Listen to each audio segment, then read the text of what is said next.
this time we don't have any choice. There's absolutely no turning back now. Do you think we'll find a new inhabitable world? Eventually, Captain?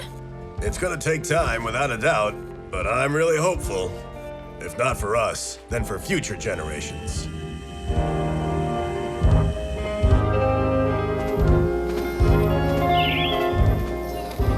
Our first tree planted in space. We'll have to hibernate while we wait for the forest. There seems to be an atmosphere here. Yeah, and gravity is almost the same as on Earth. Can you believe it? This is a fantastic opportunity. Well, there's nothing to lose. Let's go for it then.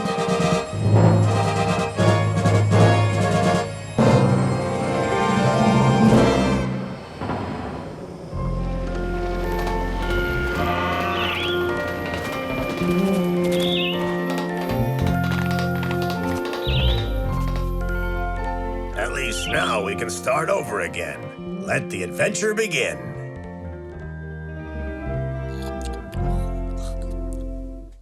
Well, children, what do you think?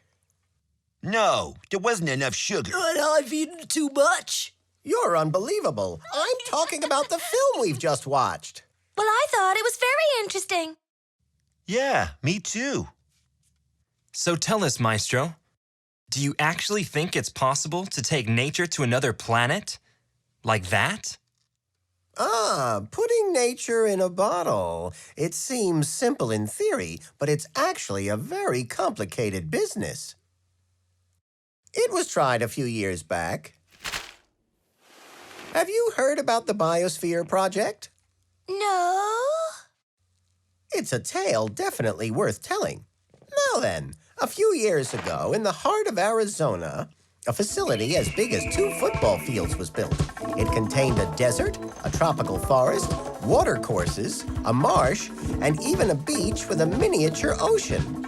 8 researchers moved into this giant goldfish bowl.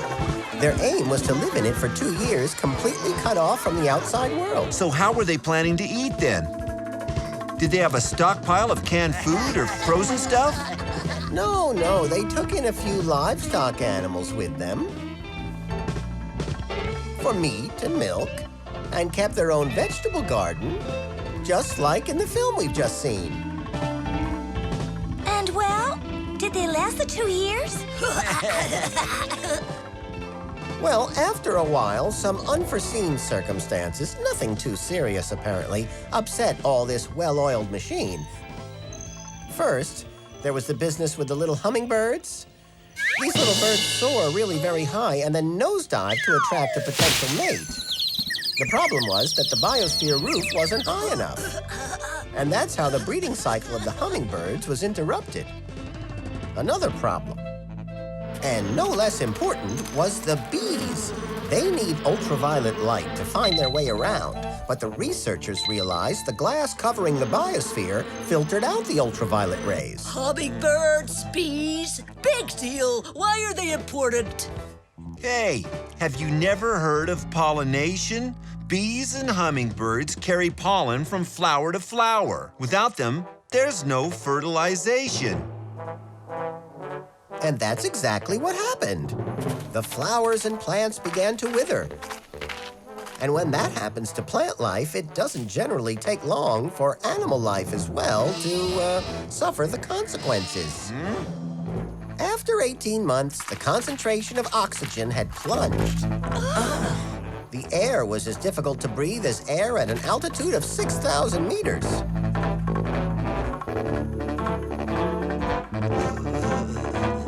The only life forms who did really well were the roaches and the ants. They proliferated incredibly successfully.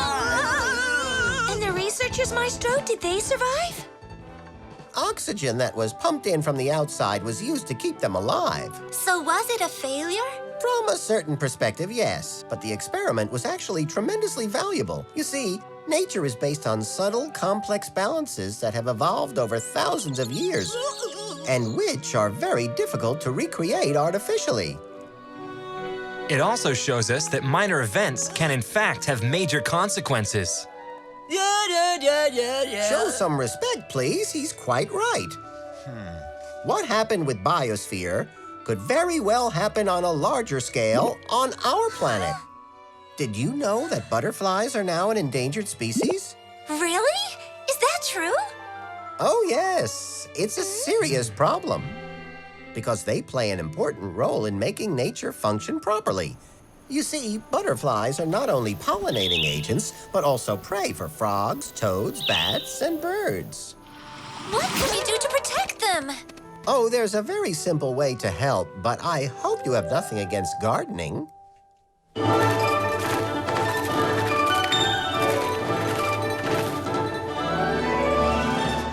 So, organizing part of the garden here for butterflies is your mission, children. So let's get to work, all right?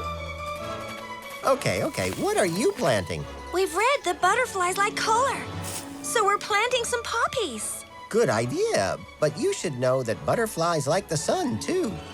So I would suggest you do better to find a place with a little less shade. Okay, Maestro. Like the foot of the hedge over there. Ah, yes, it gets the sun, but is sheltered from the wind. Take that. This is great fun. No, stop that. What do you think you're doing? Oh, nothing? It's just weeds, isn't it? You should always keep a wilder patch somewhere in a garden. And butterflies need these weeds, as you call them. And nettles are the favorite food of caterpillars. Yeah, it's always the same. We can't ever have any fun. Yeah, I don't even think they know what fun means. Butterflies do like ponds, don't they, Maestro? Since in recent years a lot of aquatic habitats have disappeared, We were thinking... that we could dig a little pond, too. Yes, of course. Do you know how to? Yeah, we have loads of ideas. Look, An excellent plan. What are you making? A mixture for the butterflies. Oh, yeah? So what's the recipe? Honey, a pinch of sugar, and salt. Then a little water to thin it out. And that, what's that then? An artificial flower.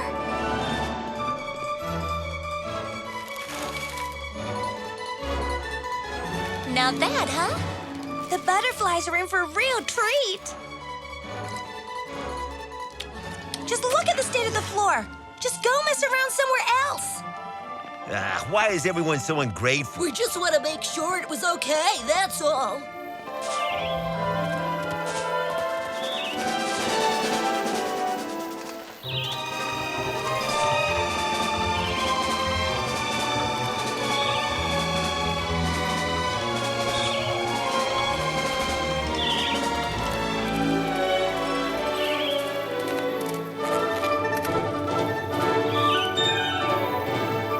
Look what I've bought.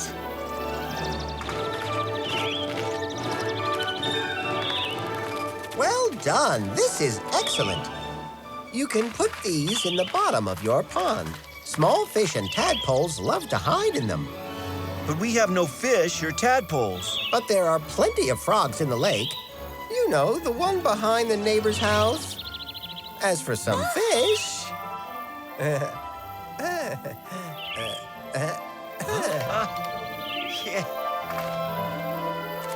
okay, turn it on.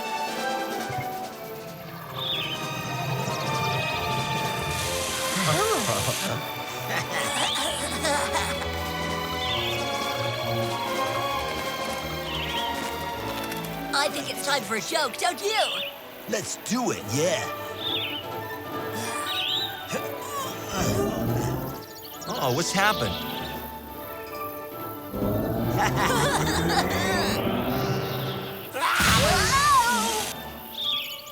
Ah, what's wrong with this thing now? Are you kidding me? Oh, I just don't believe you two. Now go and get the tape that's in the house. Get moving, okay?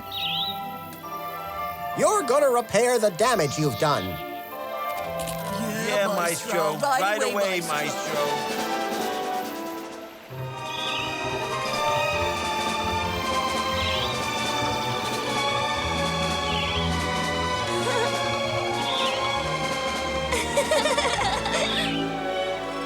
Hey, come see this! It's working!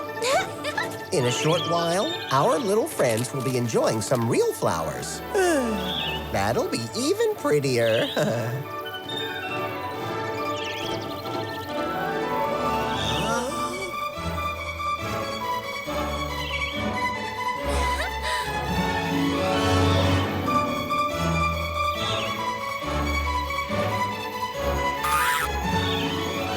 What if you don't have a garden, Maestro? What can you do for the butterflies then? Oh, you don't need a lot of space, you know. You can do the same thing like on a balcony. A bit of color, a few herbs, a dish of water in summer, and the butterflies will be more than pleased with just that. Great. We'll try to get our friends to do the same thing. Giving butterflies a habitat may not seem much, but it's good for the environment. And everything that's good for the environment is good for people. Never forget that, dear kids.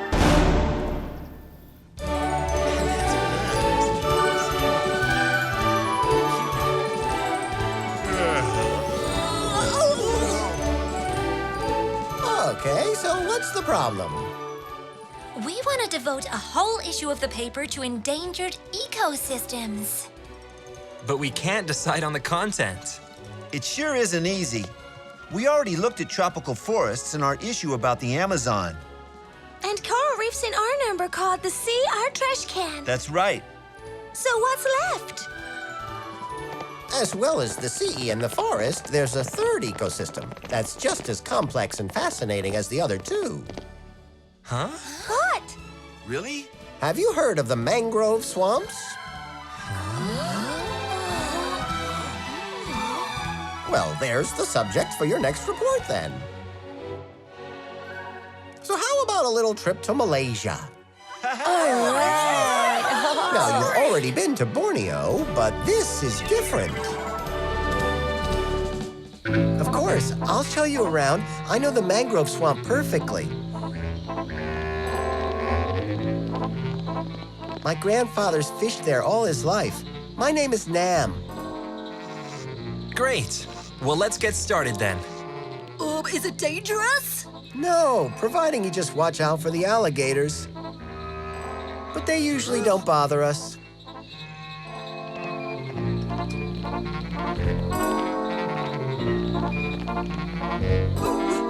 Hey, wait for me!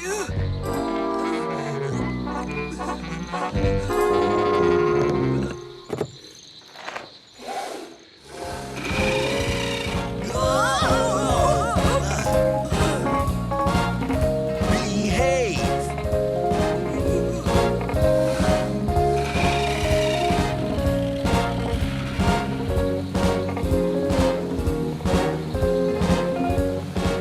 Say, Nam, what are these trees? These are mangroves. The roots let them breathe above the salt water. Salt water? That's right. We're not far from the sea, and the river water mixes with seawater. Mangroves are very important. Without them, there'd be no food chain. Leaves fall into the water and then rot, producing food for shrimp and small fish, which in turn is food for birds, fiddler crabs, and larger fish. Yes, and all of those often end up on our tables. Exactly. Did you say fiddler crabs? They're called that because they have one claw much bigger than the other.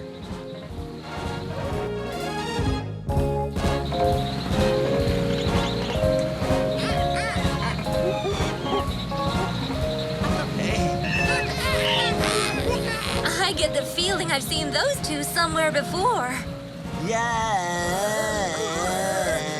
Just look at that! The rafflesia, the biggest flower in the world. It's just amazing. There's at least as much animal and plant life here as in the Amazon. 2,000 species of plant and fish. Not to mention crustaceans and mollusks. Mollusks.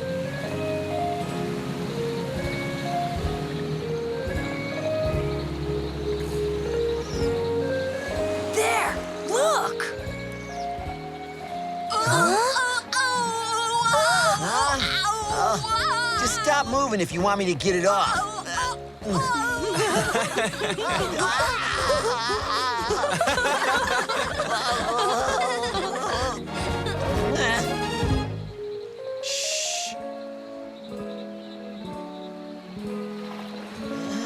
What's that? It's chainsaws. Let's try and get a little closer without making any noise.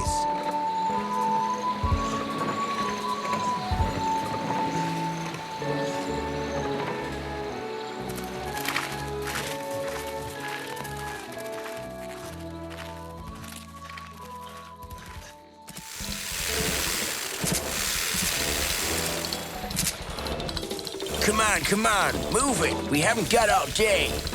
Hey, what do you think you're doing? What are we doing? Our job. What kind of question is that? But this is a protected area, so you don't have the right. Oh, we'll just say we didn't know. I doubt they'll believe you. Huh? Sorry? What did you say?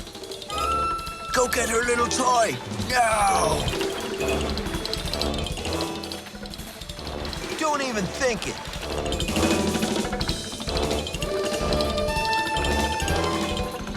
We'll call it quits. Just for this time. Come on, guys. Let's pack up and go.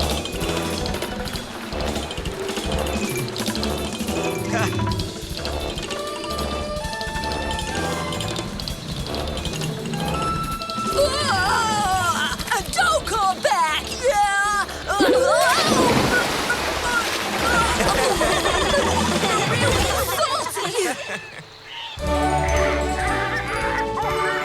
Good, very good. But you know, mangrove swamps aren't just excellent nurseries for plants and animals. Really? Mangrove swamps help prevent the erosion of coasts. And what's more, the roots of the mangroves can cushion the devastating effects of high tides and even tsunamis. So the people that wreck the marshes with their chainsaws are really cutting off their noses to spite their faces. Yes, indeed. They plunder nature and strip it of its resources, right up until the day when it will be too late. So come with me now into the other room. I'd like to tell you a story that says a lot about human blindness. So, once upon a time, there were a tribe of people turned navigators who set out from Polynesia and headed east.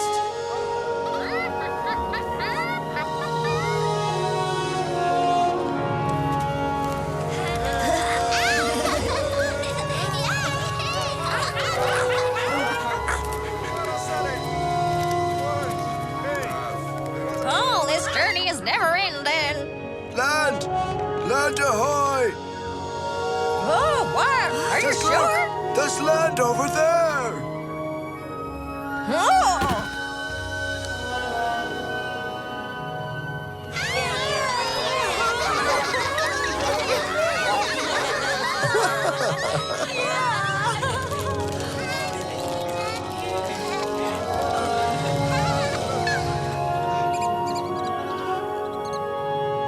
What are those things? They must be stowaways. Just leave them and let them breed in freedom. That'll just make more meat for us.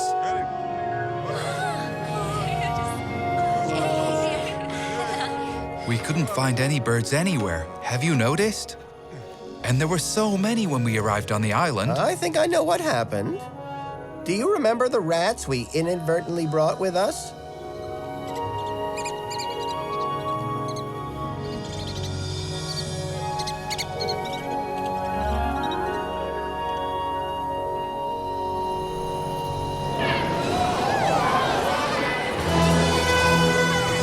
My much-respected father was a great chief. He guided our people to this place, so then, I want to have his memory properly honored.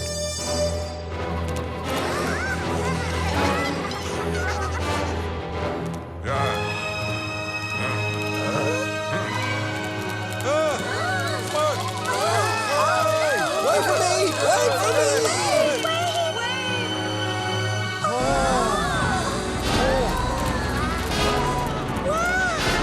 did they do that? This stone comes from the volcano over there. Come. So you mean they moved the statue from over there? And I think I know how they did it as well.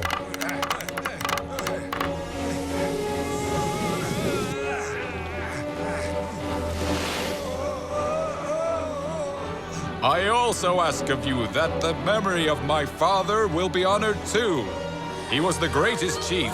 We will make an even bigger statue of him. That's an order. Huh? What? We'll show them who makes the greatest statues. And the biggest. Who's the greatest chief now on this island, eh? It's me! Of course, to make ropes, wooden sleds, blocks, and levers, they needed trees. Lots of trees.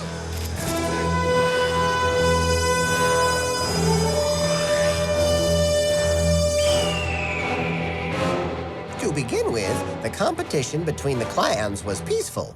But unfortunately, as resources dwindled, hostilities broke out.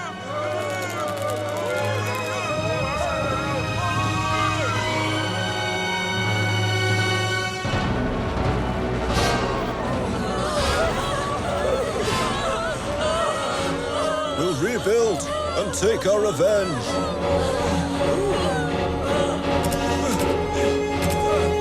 Less forest, so less game to hunt. Less wood to build fishing boats, much more impoverished soil. And when Europeans eventually discovered what they would call Easter Island at Easter 1722, there were only 2,000 inhabitants left, living in the most extreme poverty. 2,000! At the height of its splendor, its population was, believe it or not, 20,000 people. So why didn't they realize? They were heading for disaster. When destruction takes place over a long time, people prefer not to see it. Well, I think Easter Island should really be a lesson to us all. It's never too late, you know. There are solutions. Increased protection of species and habitats, controlled consumption, and especially a bit of common sense and goodwill can help us avoid past errors, such as using more than the Earth can produce.